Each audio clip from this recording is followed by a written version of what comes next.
afternoon, everybody. Welcome into the Fantasy Roundup. I'm your host, Fantasy Guru Urquhart. Right alongside me, back from his vacation, Gabe Henderson. How's it feel to be back, man? Excited to be back. And like I told you pre-show, I promise you next week I will be back in my office. All good, man. All good. Yeah, at least you're back closer. Last week was in New York, but back here, and glad to have you back. Because it's better to have the two of us. I feel like last week just did a mock draft breakdown, which y'all can check out for those that are interested in that on the Value Bets YouTube channel. Got all the shows archived and go back and watch all our shows. So yeah, man. First off, how's the trip? And just are you ready to get back in the swing of things? Yeah, it was awesome. I think the most fun part is we did the drive back. So we're in upstate New York, as you know. We did the drive back in 2 days. So that final day went from Cincinnati all the way down to Houston again. So that was definitely something I hadn't experienced before, but it was a lot of fun. Got to stay in Joe Burrow land up there. For sure. Yeah, and then a lot of news today for sure. Because training camp's opening throughout the NFL, so it's gonna be interesting to break all that down. And Jerry with us as usual. Saints camp opening up Friday. I know Jerry's fired up for that. But actually, with these headlines, we've got a couple of Saints blurbs in there. The Saints making waves today, including a move that really shocked me. And signed 3 players today, including an old familiar face, in which us fantasy players know well. Jimmy Graham, y'all. Jimmy Graham is back with the New Orleans Saints. Didn't play us down last year. Was out of the NFL. Coming back, though, this year with the Saints on a 1-year deal. Going to be really interesting to see if he can make the roster. He's going to be fighting with, the Saints tight end room now looks pretty loaded. You got Juwan Johnson, Taysom Hill, if you even consider him a tight end. He's listed as a tight end, doesn't really play many snaps from that position. And Foster Moreau. So with Taysom Hill being in the role he is, I think there's a chance Jimmy Graham makes it as the third tight end. And Jerry bringing up Trey Turner, Max Garcia, and Jimmy Graham. The signing that I liked the most was Trey Turner because he was a Pro Bowl guard not that long ago. And to me, one of the Saints' biggest weaknesses is at guard. So that's the thing that, from a Saints perspective, that Saints fans should really be fired up about. But for the fantasy purposes, we're gonna. Jimmy Graham, probably won't make much of an impact in real life or fantasy, but definitely an interesting move nonetheless. And Saquon Barkley signed his 1-year franchise tender. Well, actually, it was on a 1-year deal. I thought it was the franchise tender, but he got a little better deal than the typical franchise tag. So good for Saquon. Didn't get the money he was hoping for, but still, he got a little bit more than what he would have gotten on the tag. Kadarius Toney. Can't say I'm surprised. Undergoing knee surgery, week 1 in doubt. This dude, for those that play fantasy, already know Kadarius Toney is so injury prone. It's not even funny. And the injury pops up yet again, unfortunately. So the Chiefs going to have to look elsewhere on the depth chart. Got one of their receivers pinpointed as one of my targets for this week's Targets and Avoids episode featuring the wide receiver position. And our last headline is involving a wide receiver, Michael Thomas. Expected to be a full participant, looking like he's fully healthy. And Jerry's got another Saints question. Thoughts on Leroy Glover as guest assistant coach for the Saints? I mean, probably won't matter a whole lot, but it definitely can't hurt. I mean, I think it's positive, a positive thing to bring in a former player that was a huge impact back in the day, impact piece on the Saints defensive line. Was a star in the Jim Haslett era. So, I think it's good to bring him in because the Saints defensive line probably needs some mentoring because outside of Cam Jordan, very inexperienced. So, I like that. I like what they did there bringing in Leroy Glover. And then Jonathan Taylor. I know you mentioned Gabe before the show. He was placed on the PUP list, a surprising move. So, just, like my dad said, a lot of news today. Any thoughts on all this? And hopefully Graham has some fumes left in the tank near the goal line. I mean, he might, but he got Juwan Johnson, so I don't really see him having much of an impact. But maybe he's got more gas in the tank than I'm giving him credit for. Yeah, maybe someone in the Saints organization knows something that we don't. That Jimmy Graham news was very surprising to see this morning.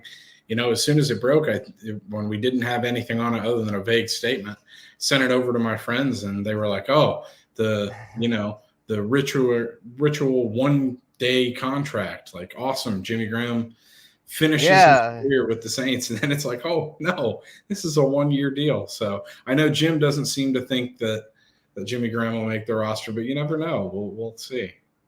Right. Yeah. I don't know if he will or not. I was saying no, but it's like, I mean, I feel like if you're going to bring in a name like that, you don't just bring it in for publicity. It's like, if you sign someone like that, it's like, considering the Saints are serious trying to contend, like if they were a team that's just kind of not really contending, trying to bring him in for publicity, kind of like the Bucks, like a team that's just looking rough. But if you're a team like the Saints, it's like you're trying to contend. You're not just bringing in people for a feel good story. They legit must think he's got something, because Yeah, I I don't. think if they were doing it for publicity, they probably would have done it last year. Yeah, I guess because of the quarterback situation not being as sound. But yeah, this year you got Derek Carr mentioned to see if him and Jimmy can get some chemistry going. And also, hopefully, it's nothing. As far as we know, Foster Moreau's in the clear, but maybe coming off of the Hodgkin's lymphoma, maybe he's coming along a little slower than expected. That may have played a part in it as well. Hopefully, Foster is all good, though. Hopefully, that's not the reason why they brought in Jimmy Graham, but just trying to context clues here, trying to figure Yep. out why it might be that they would have brought in a player that, I mean, didn't even play it down last year. So we'll see. But I mean, he's definitely was a fan favorite, and yeah, could be a mentor as well. Could So be. should can't hurt. Tight end room should at least be a decent part of the team. Probably not a strength, but also not a weakness. So, and then especially if you count Taysom Hill as a tight end, then it's a strength because of what he can do all around the formation. But yeah, a lot breaking here. So the theme of the day is wide receivers, though. We're gonna have some running back talk later. Gabe's got his rant planned about the running back position. It's just been the big topic, especially after Austin Eckler's alleged Zoom call with 12 other star running backs. So we'll see. We'll see if anything comes from that. Probably not. The CBA is pretty much set in stone. But let's talk receivers here. We're gonna start it off with our early round targets. And I see Gabe's targeting someone who's to me going a little bit low there. CD Lamb, I thought, considering how well he did last year, had the third-year breakout we expected. I was thinking he'd maybe be going in the mid-first round in PPR leagues, but he's going at the back end of that draft, at the first. So I'm kind of thinking CD is someone that is a target because he's only got room to grow entering his fourth season. Yeah, for sure. And not only that, I think the offensive situation in Dallas is going to improve with, a new, I mean, it almost has to, given the circumstances. I don't think Jerry Jones is going to put up with mediocrity for much longer. But they've got a new coordinator there. And, I think one of the moves this offseason that's really flown under the radar has been adding Brandon Cooks. I know a lot of people are just brushing that one off. Oh, Brandon Cooks is old now. He's still 1,000-yard receiver on his day. And he's really going to take away some of the pressure on CeeDee Lamb. And I think CD will really succeed there. Yeah, for sure. For sure. I think so too. I think it's a good combo there. Dak Prescott should do better this year. And a new play caller over there should kind of freshen things up there in Dallas. So, yeah, I was going to say, and it's hard for Dak Prescott to have a worse season than he did last year. I mean, say what you will about Dak Prescott, he's a very talented quarterback on his day. Right. Yeah, I think the Kellen Moore system kind of ran stale over there, so it needed to change the scenery. But for those that are just tuning in, you're watching the Fantasy Roundup presented by Caesar Sportsbook, official odds partner of bet.NOLA.com. Head to NOLA.com/Caesars to get a risk-free first bet offer if you haven't done so already. But today we're talking wide receivers, who to target. who to avoid. Drafts are coming up, y'all. It's officially redraft season. We're out of dynasty mode. If you haven't done your dynasty draft yet, well, you probably missed the boat because now FIFA are on the redraft, doing this, one and done. You draft your team for this season. Don't worry about the future. Or, the future for this season. But don't worry about, is it going to be good in 2025? You're just worried about how they're going to do it this season. So my target here is Amon-Ra St. Brown, who's a guy that's more popular in the dynasty community than the redraft community because he's so young. But I think the future is now for him. I mean, he proved it last year. He had over 100 receptions. And to me, he's someone I really like in the mid-second round because he's safe. Like, you know what you're getting. And he's also has upside. He's got room for growth. So I think he's a very good value in the middle of the second because the guys going around his range are usually guys like those questionable running backs like Josh Jacobs, Derrick Henry, Jonathan Taylor, Saquon, guys that, they're stud workhorse running backs when healthy, but you never know when they might get hurt. And then the other receivers in that range, a little less dependable from a target standpoint. A.J. Brown, yes, he's uber efficient, but are the targets going to be there? Devontae Smith's there, so it's kind of like, it's a little worrisome. Same with Jalen Waddle, it's having to be next to Tyreek Hill. So I feel like with Amon-Ra, he's the clear-cut top target. Jameson Williams is suspended the first 6 weeks. And him and Jared Goff have great chemistry. They showed it last year. They kept it going all throughout the season, very consistent. And he's a young receiver to where I think could take another step forward this year in what will be his third full season. Because in his second season, he had a remarkable sophomore season. No sophomore slump for Amon-Ra, and I think year 3 will be even better. Let me say this, Spencer. This might surprise you. I think if Amon-Ra can stay healthy, and anyone who's watched the show knows that I really like the Lions going into this year. If Amon-Ra can stay healthy, I think he can knock on the door of being a top 5 wide receiver in PPR leagues. Yeah, and you're getting him in the second, which is like a lot of times, the top 5 guys all go in the first, which is the consensus top 5. Justin Jefferson, Jamar Chase, Cooper Kupp, Tyreek Hill, Stephon Diggs, and then CeeDee Lamb right outside of it there. And speaking of Diggs, I see you got him as an avoid there going a little high, which, I kind of agree because if you can get Amon-Ra, like, was that like 8 picks later, 9, 10 picks later, like I'd rather just do that. Because with Diggs, like, he's going to get targeted. They're pretty similar. But the thing that concerns me with Diggs is that, for one, he's getting a little older. He's around 30 now. And 2, it's like, are him and Josh Allen seeing eye to eye? They seem to be kind of at odds in the playoffs last year, and then the Bills just fell flat. I'm kind of down on the Bills as a whole this year. I still think Diggs will be productive for fantasy, but yeah, his ADP there does seem a little steep. Yeah, I completely agree with you. I don't think the Bills are going to be as good as they were last year. I'm concerned about the whole Josh Allen thing. And, I'm just concerned about the Bills as a whole. I get a weird feeling about them going into the season, especially in an AFC East that's much improved and an AFC that's incredibly tough now. Yeah. But I just don't see the talent around Stephon Diggs, at least out wide, as being any help to his fantasy game. Gabe Davis, I've said it before, he's not a competent number 2 in this league, I don't think. And they're going to be throwing to their shiny new tight end toy, as well as Dawson Knox, in the red zone a lot more, as we saw towards the end of last year. So I don't know. I've just got a weird feeling about the Buffalo Bills, and I'm not liking Stephon Diggs in the first round. Mm-hmm. Yeah, he should still be solid, but yeah, it might not be quite as good. And at this price point, you're paying for him to be just as good or better than he's ever been. And from just a target market share standpoint, he should be, but it's like with the addition of Kincaid, it could kind of change things up a little bit. So, and I really like Kincaid. It was really weird toward the end of last year. We saw Diggs move away. He used to be a guy that would get a bunch of targets. Toward the end of last year, Josh Allen just wasn't throwing to him all that much in those last few games, it didn't seem, or at least not at the clip in which he had been.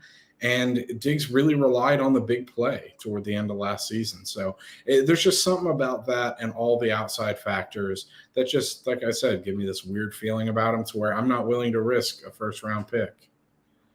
Mm-hmm. Yeah, the one I'm avoiding is Devontae Adams. Because we think the Bills situation's sketchy. The Raiders, my God, that's a total train wreck over there. I mean, Josh Jacobs holding out, might not play week 1, in which case they're going to really, defenses are really going to be on Devontae Adams. And I know last year he was able to do his thing despite not having much support, but he had Derek Carr last year, who was someone he had chemistry with dating back to college. This year, he's got Jimmy Garoppolo, someone he's never caught passes from, and just his whole attitude this offseason was not positive about it. Whenever all this in free agency went down, he put on his Instagram stories like, "No one hit me up about this." Like basically just like, and I took from that he was mad. Like I don't think he was happy with what the Raiders did. I think what he was hoping for that they would go out and get Aaron Rodgers and reunite him with Aaron Rodgers, but instead, they get Jimmy G, who when healthy is okay, but he's nothing special. And that's why I say when healthy, is that there's a chance he misses games. He's missed games pretty much every year of his career to where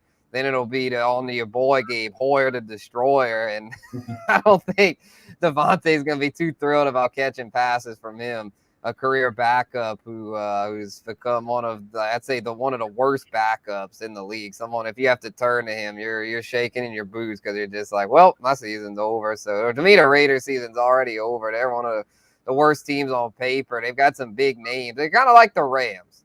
I'm not as big on Cooper Kupp, but y'all already know my thoughts on Cooper Kupp, which I think the thing with Cooper Kupp, it's like at least with Stafford, it's like a healthy Stafford. I feel like better than a healthy Jimmy. A healthy Jimmy G is just, even that's not that exciting. When it comes to Devontae Adams, he's going to decline this year. I feel like his age is getting up there. And they brought in Jacoby Myers, might not get quite as many targets as last year to make up for I don't think he's going to be very efficient in this offense. His offense sucks. And so, yeah, I hate to be down on one of the all-time greats. He's probably a future Hall of Famer, Devontae Adams is. But for this year, for fantasy, I'm just not liking what I'm seeing. Yeah, I was going to say, you mentioned Devontae Adams maybe not being as efficient this year. I just don't think efficient is going to be in the Raiders' vocabulary this year. Maybe Josh Jacobs will perform, but if he plays, that's another thing. If Jacobs doesn't play, that's a whole other situation going on. But yeah, I'm like you. I'm avoiding the Raiders and their players like the plague this year. Although you could talk me into Jacoby Myers at the right price at the right time in the draft, but still, you'd have to talk me into it. Yeah, he goes pretty late. So yeah, with Devontae Adams, you're having to pay basically first round value for him, where you can wait and get like Amon-Ra St. Brown, Garrett Wilson, Chris Olave. Yeah, they don't have quite the proven track record of Devontae Adams, but they've got the elite skill sets. They're young. They're in good situations. So I'd say do that. If you're at that spot, I'd take a guy like CD instead of Devontae. And then I wouldn't take Devontae till the end of the second at the earliest, but he usually goes before that. So I don't think I'll have to worry about having that decision because he should be going. But let's talk mid-round receivers here. The guys in the middle rounds, those ever-important middle rounds where your league can be won or lost. So I'm going to start off here. Jerry Jeudy is my target at the end of the 5th round.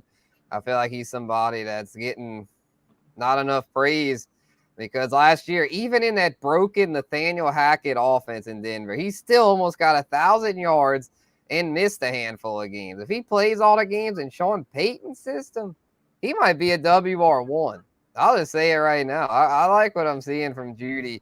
And with Russ, it's like, it was Russ great? No, but he can still cook enough to support 1 or 2 quality receivers. And Jeudy, not sure who the 2 will be, whether it'll be Sutton, Tim Patrick, or the rookie Marvin Mims, but I can guarantee that Jeudy will be heavily involved and will be the top target there, as he's clearly the top talent.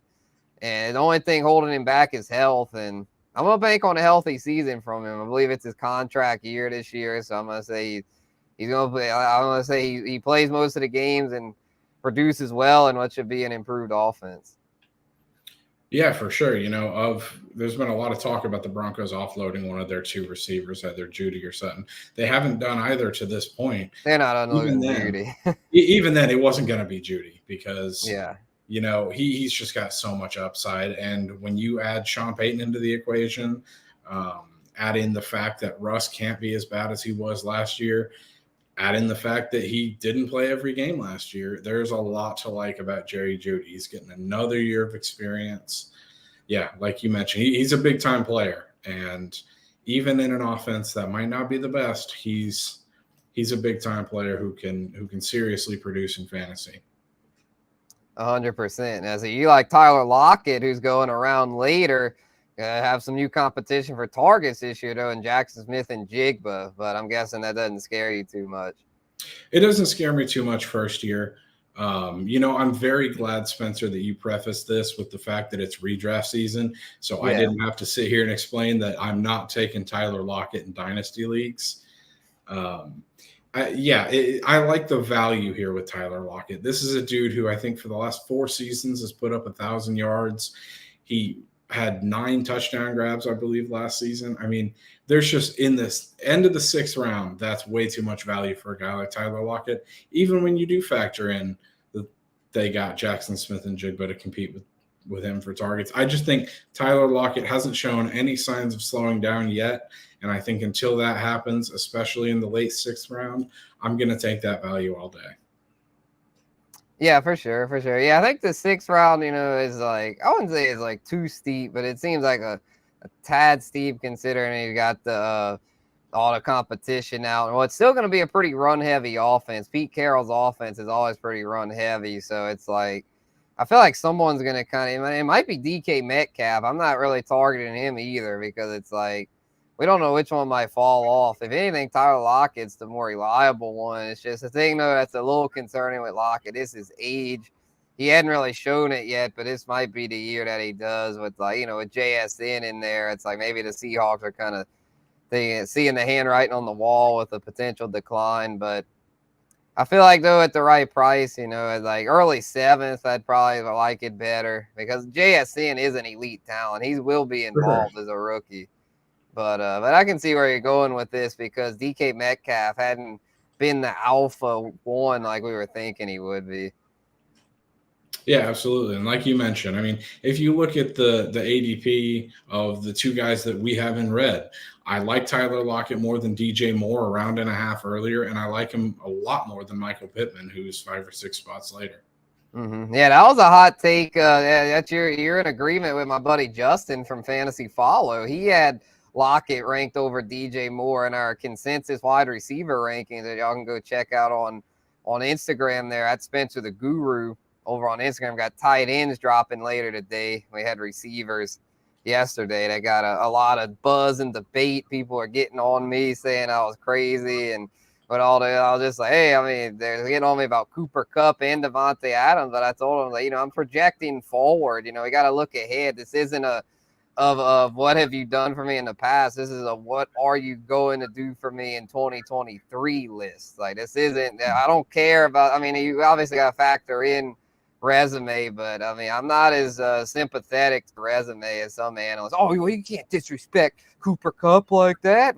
Well, I mean, I got these young guys are on the rise, man. I'm projecting forward, not backwards. But anyway. Yeah, you got to keep in mind with these people. If you want to see their stats from 2022, go look at ESPN's wide receiver rankings list. Don't go to Spencer the Guru looking for stats from last year. We're only looking forward. Exactly. So yeah, my list is definitely more bold than ESPN's, but I feel like it's more accurate at the end of the day because it factors in a lot more. It doesn't try to just play it safe. We factor in coaching changes, personnel changes, offensive line, quarterback. We factor in the whole shebang with it. We don't just look at the stats. We look at why the stats happened as they did. There's always a why to these stats. It's not good to just look at the stats and be like, oh, well, that's the way it is. Baseball and basketball, probably more so like that. But with football, you got to look at it's so many variables as far as how players perform. I feel like football's the most, when it comes to fantasy, the most dependent on the player's performance is most dependent on the teammates around him. So you got to factor all that stuff in when doing the rankings. But DJ Moore, though, new team for him. Headed to Chicago. I think he could do pretty well there. Justin Fields throwing to him. ADP a little steep. So Gabe Gabe's out, it looks like, on DJ. Yeah, I'm not so much out on DJ as I am DJ's situation. I'm just, until I see it, I'm not trusting Justin Fields in the passing game just yet. I mean, I'm not comparing apples to apples here when I'm saying look at Claypool and last year, because DJ Moore is twice the receiver that Chase Claypool is, if not more. But no pun intended. But yeah, I'm not going to believe that DJ Moore can rack up 1,000 yards with Justin Fields. And this is a guy who's kind of teetered on the brink of a elite wide receiver too over the last few years, but he's never giving you that consistency per se. He's a little too inconsistent for me. And I think when you go to a passing game, that's the model of inconsistency. I'm not touching it in the first year. I could see it working, but I'm just one of those people. I'm not going to take a gamble in the early 5th round on a guy on a new team with an unproven passing quarterback.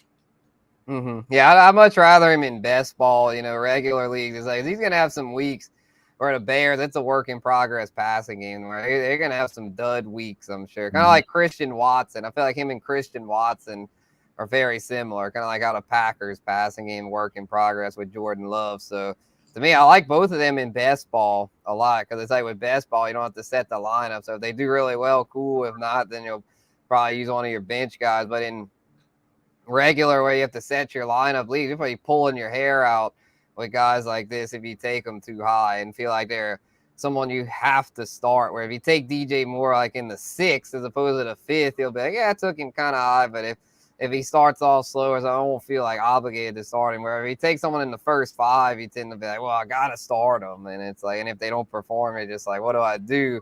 So yeah, ADP probably a little too high, but I do like the prospects there with Fields. I think he could have a big second half. He's someone, if you draft him, be patient, because I think Fields is only improving as a quarterback, even though Jim Derry doesn't seem to think so.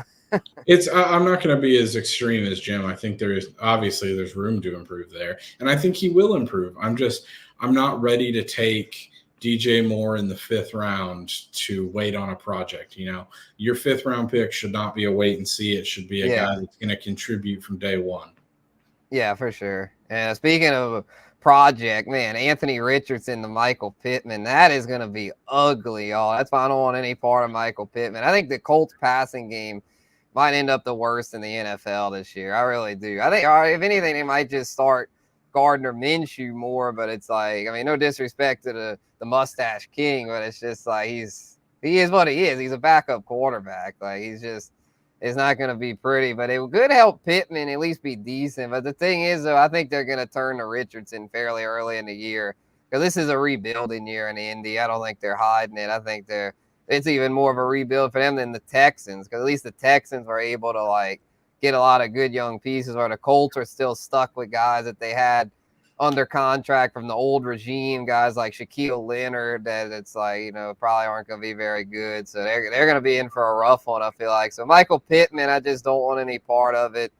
Don't know how he's going to gel with the new quarterbacks. Plus the offense itself, I think, is going to just be really crappy, to where last year he was very dependent on receptions, but he had the old man Matt Ryan throwing to him, old noodle arm. Anthony Richardson's got a cannon arm, but he's going to try to chuck it down, but it's going to be a lot of misses down the field. And so this is a situation I just am not messing with. It's not a knock on Pittman as a talent. It's more the situation. Pittman's a solid talent, but I feel like last year we were taking him way too high.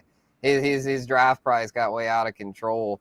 So I feel like now it's kind of come back down, but still not down enough for me to take him, because I just don't like the year one of his new offense, and I just think it's going to be an ugly one for the passing attack. Kind of like the Bears last year. I think the Colts are going to be last year's Bears. Yeah, for sure. And, hindsight's 2020. So when we talk about his ADP last year, I still think he had a decent campaign, all things considered. We also thought that Matt Ryan was going to light it up in Indy last year, and that took about 3 or 4 games to disprove. But yeah, I think it'll take a little while there. Michael Pittman can still get his, but just similar to my DJ Moore pick. I think he's a solid receiver. I don't like what they have going on in the passing game as a whole. Yeah, pretty rough there. But let's move on to our late round targets. And I could not believe this, that Sky Moore's ADP is still in the 14th round. I mean, come on, y'all. Wake up, man. This dude is foul. I think they're going to wake up now that Kadarius Toney's injured. So this ADP will not be down this. I bet it's going to be up into the 10th round here pretty soon, because Sky Moore is someone that even before Toney's injury, I thought could be a significant piece of this Chiefs offense. But now that Toney's down, I really look for Sky Moore to take over Juju's role from last year. Kelsey's still going to be the alpha, but Juju's role was solid. He was a solid number 2, and that's what I think Sky Moore is going to be. And so he's a guy I think that's going to get around 800 to 900 yards. And you're getting him basically for free. Like, I mean, how is this happening, y'all? I mean, Patrick Mahomes will get his. Someone's going to get theirs for the Chiefs. And to me, it's Sky Moore. They spent a high draft pick on him last year. He didn't do much last year, but we all know Andy Reid doesn't like rookies, which is why I'm preferring Sky Moore over Rashee Rice, even though Rashee Rice is a guy that maybe with the Toney injury could also do pretty well, even though Reed normally doesn't like rookies. It's just I think he'll give the edge to Sky Moore, who knows the system now as a year in it, got some experience under his belt. So I'm going to take the chance here, and I think it's basically no risk. It's basically a no-risk ticket for something that could be, flex worthy. Yeah, for sure. This is in the 14th round. It's about as no risk can get. Yeah, and it makes no sense how it's like, to me, I was taking him. I was like, well, if you take him, if you want to take him like in the 9th or 10th round, it might be a little steep, but I wouldn't fault you. Where this is just like, are you kidding me? Well, a lot of times I felt like the sweet spot was like the 11th or 12th. So, but yeah, a lot of these guys going in that similar range. So you got Rondale Moore there as your target, who's going in the middle of the 14th. Cardinals passing game looking ugly, but outside of Hollywood Brown, they don't really have much there. Zach Ertz is old and coming off injury, so even with Kyler's injury, you still think Rondale could do well? I think so. And, as we just talked about in the 14th round, it's free. It's hit or miss. I mean, we're talking about a guy in Rondale Moore who had he played in 8 games last year. 4 of the 8 games, he was ranked in or near the top 25 for receiver rankings. So if you can get a guy who's relatively consistently in the top 25 each week, I know he's coming off an injury, but if he can stay healthy, it's worth the reach in the 14th round. I mean, you're not going to get many other better receivers or receivers who have better projections than Rondale Moore. Just a lot of people forget about him because, as you mentioned, Kyler's going to be out. The Cardinals passing game looks terrible outside of Hollywood Brown. So I think Rondale Moore could really be a solid number 2 on bye weeks where for your other receivers. This is one of those guys that you might slot into play. You just leave on your bench, but he can break out in any given week. So if he has those good weeks, I think it's worth a flyer. Hell yeah. Yeah, it could. Yeah, definitely at that price point could be. And yeah, we'll see who ends up the quarterback there early. That might kind of play a factor in it for me. I'd almost rather it be probably Colt McCoy. And they're talking about maybe Clayton Tune from Houston, but I'd probably rather the think and dunk veteran as opposed to the young guy who's going to probably try to do too much. But and let's be honest with ourselves, Spencer. You're not starting any 14th round in the first few weeks. Yeah. So if you're taking Rondale Moore, he's going to sit on your bench. Just kind of let it ride while he comes back from injury, while Kyler comes back from injury, and just see where it takes you. Yeah, agreed. And I see you're down on Nico Collins, who's someone that I kind of like there late, because I don't really feel like Jay Stroud didn't really have much else there in Houston. But you're the Texans guy, Gabe, so explain why you're avoiding Nico. Yeah, we've just heard, at least here in Houston, and I know some fantasy gurus, so to speak, not speaking directly at you. They love Nico Collins for his physical attributes. He's a tall, physical receiver who can go up and get the ball. We just haven't really seen him do that over the last few years. He's had flashes in the pan, few good games here and there. And I know, trust me, as a Houston fan, I know who's been throwing to him. It's been Davis the Giraffe Mills, and CJ Stroud is a huge upgrade. But there's other receivers I like in Houston, especially if you're trying to reach on a Texans receiver late. I like the prospect of John Mechie, who's coming back. I like Tank Dell. I know he's a rookie that everyone's high on. And hell, I might even take a flyer on a Robert Woods resurgence over Nico Collins. I mentioned earlier, I have to see it to believe it. And I think there is talent in Nico Collins, but until I see it, I'm just not really going to believe all the hype yet. Yeah, for sure, for sure. Yeah, he's going really late. A lot of these Texans guys, we don't know who's going to emerge, but yeah, gotta keep an eye on camp before we plant our flag too heavily with any of those guys. Gotta see who Stroud takes a liking to. But I'm avoiding Rashad Bateman. I feel like him and Lamar Jackson never really got time to develop chemistry after Bateman. The injury after injury, he's barely played. He's been 2 years in the league, hadn't even come close to playing a full season, and he's already on the PUP list. So I just think it's going to be yet another lost season for him. He's going to be behind Odell Beckham, going to be behind Mark Andrews, going to be behind Zay Flowers, the rookie. I just don't want any part of this guy unless Odell would get hurt, which very well could happen. Then Bateman would have a role, but Bateman himself could get hurt to where then it might be Devin Duvernay season again. But I think at that point, Zay Flowers is going to run away as the clear number 2 to Lamar. Andrews is number 1 at tight end, and then Flowers be the top receiving option. I feel like really like him. If we had another tier for this, I'd put Zay Flowers as a target. I'm really hot on the rookie this year. He might be my favorite rookie to target out of all the rookie receivers. But Bateman, on the other hand, don't want any part of it.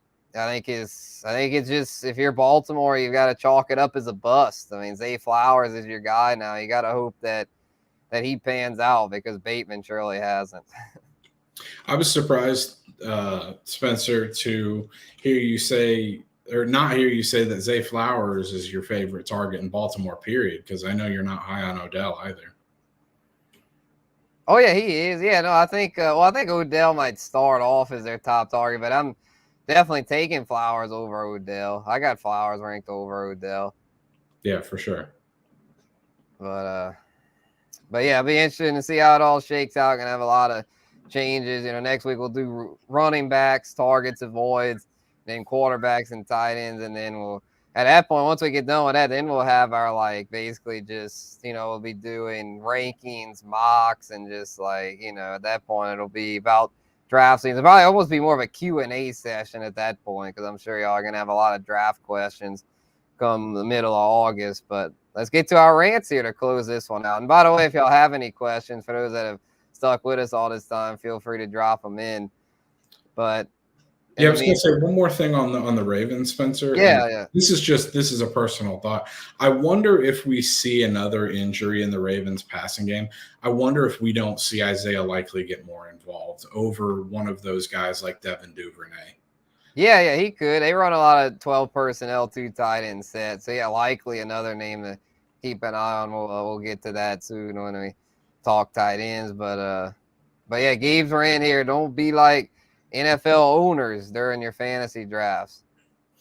Yeah, Spencer, I know we're 2 people who just we're tired of hearing about all the latest trends in fantasy and all this kind of stuff where these people think they have the hottest new ideas. And let me just tell you, I am so sick of hearing about the no running back drafts where they just draft wide receivers and then take these number 2 running backs, backup guys like AJ Dillon is their RB1. You're not going to win a fantasy championship with AJ Dillon as your number 1 back. Come on. So what I'm saying here, I feel like this is a topical rant, especially after, you alluded to the Austin Eckler Zoom call and Saquon Barkley not getting his long-term deal. Don't be like the NFL owners. Don't neglect these running backs, because running backs, I feel now more than ever this season, are few and far between, especially up at the top level.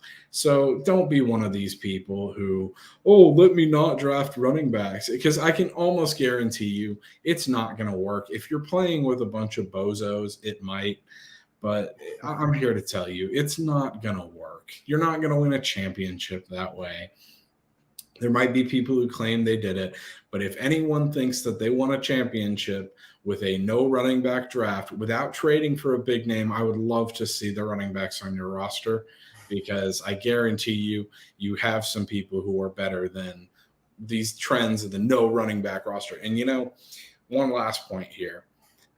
I saw probably the dumbest thing I've ever seen today. I saw something, it's a new trend this year. Apparently, it's league winning in 2023. So, hot off the press, Spencer, the RB squared strategy. People are taking running backs in the first 3 rounds.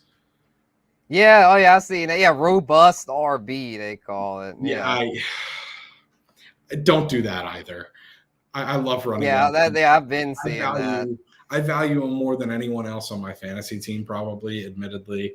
I carry about 5 or maybe even 6 on a good year on my roster. Admittedly, I probably carry too many, but don't draft them in your first 3 rounds either, please. Yeah, I'm not gonna lie. I've been doing some kind of wonky strategies on these mock drafts, but just trying them out. Honestly, I did robust RB a couple weeks ago. This week I did basically 0 RB. It was super flex. So I took 2 quarterbacks, 2 receivers. My RB1 was Damian Pierce, which I wasn't even that mad about considering I got stud receivers and quarterbacks. So, a lot of it comes down to best player available. And the thing with running backs in fantasy as opposed to real life, they're you got to start 2. In real NFL, you only have 1. In this, you have 2. So it's like, yeah, and there's less workhorses nowadays. So it's like, you can't just avoid this position because it's the same thing with like in quarterback league, like single quarterback, you can kind of get away with waiting on a quarterback. But in 2 quarterback leagues, you can't play that game, and you got to have at least 1 really good quarterback. Just like in these, most leagues where you got to start 2 running backs, you need at least 1 really good running back. So it's like the same thing with receivers. 0 receivers, people are trying that, but I mean in PPR leagues that doesn't work either. So yeah, just stick to the script. Best player available, which gets to my rant. Perfect segue to my rant here about going with the flow of the draft. Y'all don't be a slave to this ADP data or rankings, even though it's something we take a lot of pride in. I know I do with my rankings each year, but it's like with the way these drafts go, y'all. You got it. Yeah, you want a cheat sheet, but you don't want to just treat it like the Bible. You want you use it as a guide, not as an end all be all. Because it's like sometimes the way a draft flows, right? Like you have a big tight end run, and let's just say, like, not that I'm saying to reach on a tight end, but it's like if you're in a league where they're taking a lot of tight ends in order to avoid like the dumpster, to be in the dumpster at the position. Like if you think a guy like David Njoku could break out, and potentially be top 5. Don't be afraid to take him a little earlier than usual if you see the way to tight ends, if they're flying off the board, just kind of seeing how these things go, because then it's like it won't really hurt you that much because then everyone else has done it, and then you can still get good skill guys later. So it's like, kind of just go with the flow, stick to your board, stick to best player available, but you might have to make some adjustments along the way to where it's like, you gotta be flexible, gotta be, open-minded. And I think a balanced approach works best. It usually does, but sometimes if people are going crazy over the receiver, sometimes it might be best to take more running backs early. I normally prefer the receivers, but if they're taking them like insanely high, sometimes I might take 3 running backs in the first 4 rounds. Not that that's really my plan, but if they're the best players available, then that's what I'll do. So, and the tight ends thing, like I honestly, like, unless there's someone like if they took the guy I'm targeting, then at that point you can just go 0 or whatever at the position. If you let everyone else reach on that position, get your good skill guys, and even though your rankings are like, oh well, I don't have a tight end 1. Oh no, it's like, well, the tight end number 12 on the list is probably isn't much different than the tight end number 15. So like I said, just don't trip if your team doesn't line up exactly the way the list says it should, because, and also with this ADP data, it's like every league's different. Every league is different minds in there. So just because what this ADP data says, oh, you can do, oh, if you like a player, take them. Oh, I can wait on them. Their ADP's low. Well, if someone else in your league likes them, you're not going to get them. So Don't go too wild about this ADP stuff. It's just using it as a guide. It's not set in stone. Yeah, exactly. I mean, when you're talking fantasy football, you can read as many mock drafts, you can look at as many different sites ADPs as you want. You in a standard league, 12 team, 16 places on your team, there are 12 to the 16th factorial different combinations of things that people can do, and probably even more when you factor in all the different players. But I'm no mathematician, so I'm not really trying to do that math. But if you Google 12 to the 16th factorial, Spencer, you're going to get a huge number, an incomparable number. So don't even try and limit yourself because of how many mock drafts you've listened to, you're partaken in. Just go with the flow of the draft. Every single one will be different. Definitely. Yeah, because you could be listening to a certain podcast, and if they like a certain player, then you're going to be more likely to take them. And then you're going to be like, and all your friends are going to look at you like, why'd you take this guy so high? And then they're like, oh, you've been listening to something. And then if you like a player that the podcast is telling you, oh, you probably shouldn't take them that high, then then your friends will probably take them because then you've been getting kind of, so listen to these shows. I even like our show, listen to us, but don't don't just just unless you're really just a beginner, don't like change your whole philosophy. Our word is not the gospel. Yeah, for sure. Do you think value is more important than position? Oh, 100%. Yeah, definitely. I'm willing to go 0 QB if the QBs are going way too high. Yeah. Yeah, I don't get scared by that. I don't get scared of the runs. I take note of the runs because if I see a run, then I'm like, well, if I like a player at this position, I might have to reach on them a little bit. But if there aren't any players at this position that I like, if they're all the ones I like are gone at that point because of the run, then I'm just like, well, I'll just wait till like the 12th round or something to get a quarterback. No point in reaching on someone I don't even want just because of a run, Exactly. So, all right, y'all, that's going to wrap it up. Appreciate everyone that tuned in to this week's Fantasy Roundup. We'll be back next week breaking down the running back position. But until then, this has been Spencer and Gabe. Peace out.